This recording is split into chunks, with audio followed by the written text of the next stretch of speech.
hacerse la película con la ficción, nunca con la realidad. Hoy te leo Telégrafos del Estado de Matilde Serao, narradora y periodista italiana nacida en Grecia, representante del realismo italiano.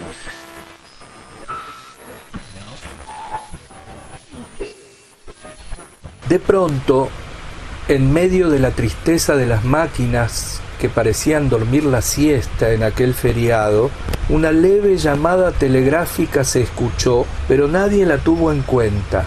Condenadas a trabajar en Navidad, las pocas auxiliares trataban de cumplir el reglamento entre las 2:30 y las 9 de la noche. María Concetta Immacolata Sant'Agnello decía silenciosamente el rosario con las manos escondidas debajo del delantal. Pascualina Morra, la poetisa, leía en un librito versos de Pietro Paolo Parganese con el permiso de la directora. Giulietta Scarano escribía rápidamente un formulario de telegrama. Adelina Marcó dormitaba con las manos quietas y abrigadas y con su pequeña estola en el cuello. Annina Caracciolo, la indolente, con la mirada perdida en el aire, tampoco trabajaba. Y las otras, algunas hablaban en voz baja y había quien fingía no haber oído nada para no moverse. Pero la llamada resonó más fuerte, venía desde una máquina solitaria en un ángulo de la mesita. Concetta Sant'Agnello interrumpió su misterio doloroso y dijo con tono de oración: Foggia llama. Pero no se movió. No se metía con nadie y no se movía jamás sin la orden de la directora, con un egoísmo digno de una monja escrupulosa. Y como las llamadas se precipitaban cada vez más, las auxiliares trataban de interrumpir aquella monotonía. Foggia llama, Foggia llama. ¿Quién responde a Foggia? Despacio, despacito, que ya estoy aquí, dijo Annina Pescara, corriendo a la máquina de Foggia. ¡Qué cargoso, Foggia! ¡Qué molesto! Y recibió la llamada teniendo en alto con la mano izquierda el formulario de telegrama que era para Nápoles. Luego de las primeras palabras, llamó a su inseparable amiga. Borrelli, vení acá. Borrelli cerró la farfalla, suplemento literario que estaba leyendo, y se lo metió en el bolsillo. Se enderezó los lentes sobre la nariz con ese gesto característico de los miopes y corrió hasta el puesto de su amiga. Ahora Borrelli también leía lo que estaba escrito en el telegrama de Annina. ¡Qué imbécil! Perdóname, pero no me parece un imbécil. La quiere mucho a su enamorada, respondió Annina Pescara, ofendida en su sentimentalismo. Sí, pero un hombre no se humilla así, repuso Borrelli con aire intelectual. El telegrama de amor continuaba, contenía 59 palabras y venía de Casacalenda, dirigido a una tal María Tálamo que vivía en Nápoles, en la Riviera di Chiaia. Era un telegrama dulcísimo. El hombre expresaba su amor en ese día de fiesta familiar, doliéndose de su soledad inconsolable, buscando una palabra afectuosa de la mujer que amaba, jurando que nada en el mundo lo haría desistir de ese amor, ni la guerra de los hombres, ni la adversidad del destino, ni el mismo desprecio de la mujer que adoraba. Todo eso era leído por María Morra, que también se había corrido hasta allí, por Peppina Sanna, que al pasar se había detenido, por Caterina Borrelli y por Annina Pescara.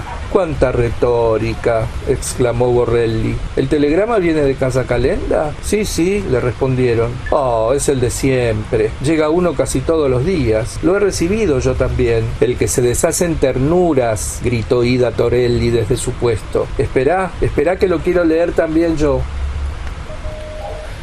Eran unas 10 en la máquina de Foggia. Annina Pescara, toda alterada, tensaba su cuerpito sobre la silla y leía sobre su mesita aquellas palabras apasionadas en voz alta. Sus compañeras la seguían atentamente. Caterina Borrelli, enemiga de supercherías, se encogió de hombros, harta de tantas estupideces. Pero las otras estaban conmovidas por aquella prosa telegráfica incandescente. Hablaban en voz baja de sus amores más o menos afortunados.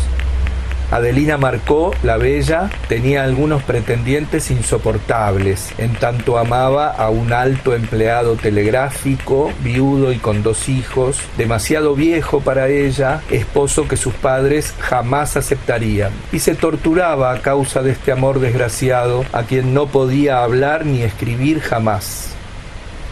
Pepina Sanna pensaba en su bello oficial de marina, de bigotes rubios y cabello crespo, que en aquel momento navegaba por las aguas del Japón y solo volvería dentro de 2 años. María Morra, la filodramática, amaba fielmente desde hacía 5 años a un empleado que esperaba siempre un ascenso para poder casarse, y en tanto se consolaba recitando junto a ella La Celeste de Marenco y la farsa Un baño frío. Annina Pescara, en tanto que recibía el despacho, pensaba en su estudiante de leyes que cursaba 2º año, que necesitaba otros 2 para doctorarse, otros 3 para el diploma de procurador y esperar otros 4 o 5 para obtener un poco de clientela o el puesto de pretor en cualquier pueblito de la Basilicata. Estos humildes, honestos y fervientes amores encendían el alma de aquellas jóvenes que debían pasar ese día de fiesta en esa desagradable oficina llena de máquinas, lejos de las personas que amaban, alejadas de los simples placeres familiares. Pero la charla terminó súbitamente. La directora apareció en la sala. Venía de conversar con el jefe de la sección masculina y ahora estaba allí. ¿Qué significa esta reunión, señoritas? A sus puestos, a sus puestos. No pueden abandonar así los aparatos. Torelli, atienda. Napoli Chiaia la está llamando y usted se pone a charlar. Sanna, ¿has terminado de copiar aquel registro que te entregué? De Notaris, haga el telegrama para Potenza. Marco, también usted aprendió a abandonar su puesto. ¿Qué manía tienen de complotarse? Era un telegrama, dijo Caterina Borrelli con su acostumbrada indiscreción. ¿Qué telegrama? Y arrebatándoselo a Annina Pescara, la directora lo leyó. Las auxiliares, que habían regresado a sus puestos, la observaron tratando de leer sobre su rostro monacal la impresión que le producía aquel telegrama de amor. Pero ella no hizo ningún gesto y lo tiró por el hueco de la puerta que servía para separar la sección masculina de la femenina. Volviendo, se plantó en el medio de la habitación y les dijo severamente: «Señoritas, he creído siempre dirigir a un conjunto de jovencitas serias, de empleadas diligentes que se olvidan en este lugar de las estupideces y de otras imprudencias que hoy distraen a la juventud. Veo, en cambio, que me he engañado. Veo que cualquier cosa las distrae y las hace abandonar el trabajo. Si no ponen un poco de atención, las cosas no andarán bien aquí. Recuerden, señoritas, que mediante juramento han prometido no revelar el secreto telegráfico a nadie. El mejor medio de hacerlo es no interesarse demasiado en lo que escriben los particulares en los despachos. Estemos de acuerdo para otra vez». Un silencio profundo. Nadie osaba responder. Ella había hablado lentamente y sin acalorarse, sin mirar el rostro de las auxiliares, con los ojos bajos. Ella no era mala, pero cuidaba muchísimo su reputación dentro de la empresa y se preocupaba al máximo de que su sección figurara entre las mejores. Profundo silencio, penoso. Todas pensaban y no retomaban sus tareas, estaban como estúpidas. Solo el aparato de Notaris se oía transmitiendo a Potenza las palabras del despacho. Y después, ¿qué hora es?, preguntó de Notaris. Las 17:30, murmuró despacito, despacito Clemenza Ayar, su vecina. Las 17:31, gritó Ida Torelli. Gracias, dijo de Notaris, y señaló la hora en el despacho transmitido, o sea, las 5:30. En media hora más sería de noche, pero para las 9 todavía faltaban otras 3 horas y media.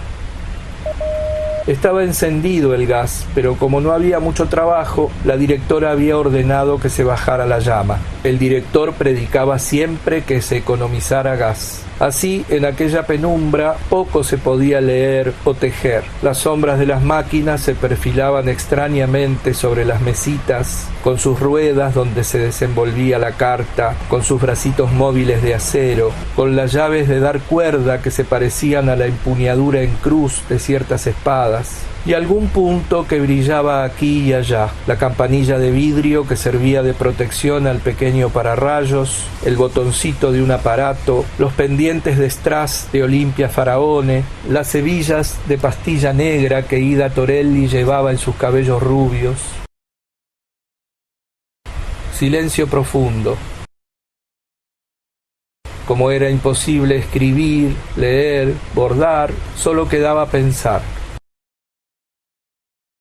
¿Qué quería la poliquiaria de usted, Torelli?, preguntó la directora desde su puesto. Nada, directora. Hemos cambiado un nada. ¿Le habló después? Sí, ha dicho que era Navidad y que se aburría. Supongo que lo habrá hecho callar. No le respondí, señora. Muy bien. La conversación sobre la línea, salvo en casos exigidos por el trabajo, estaba prohibida. Se era indulgente con los retrasos, con los errores, con la incapacidad, pero conversar con los particulares jamás. Si alguna de ellas era sorprendida hablando con alguno, se la penaba primero con una amonestación y después se la censuraba con una pena gravísima. Al corresponsal, la dirección le enviaba también una carta de apercibimiento para que no reincidiese.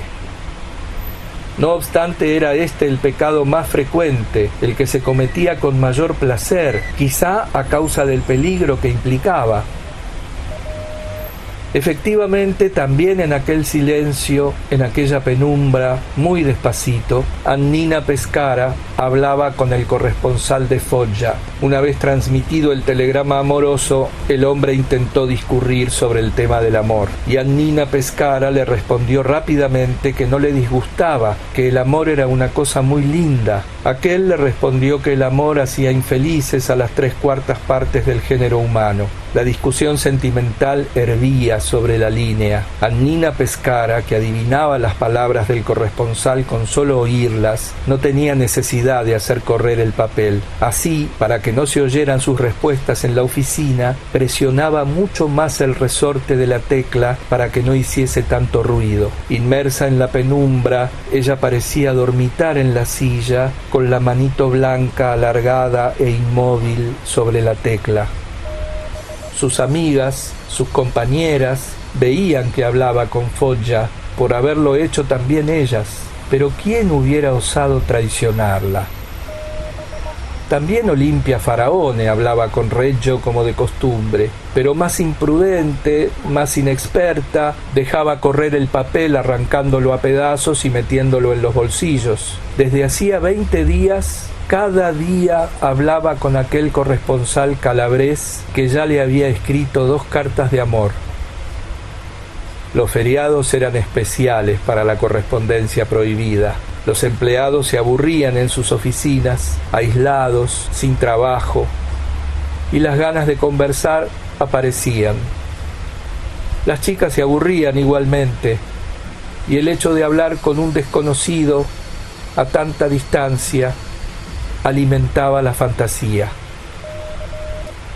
Y esta complacencia se podía leer sobre el rostro de la pecadora.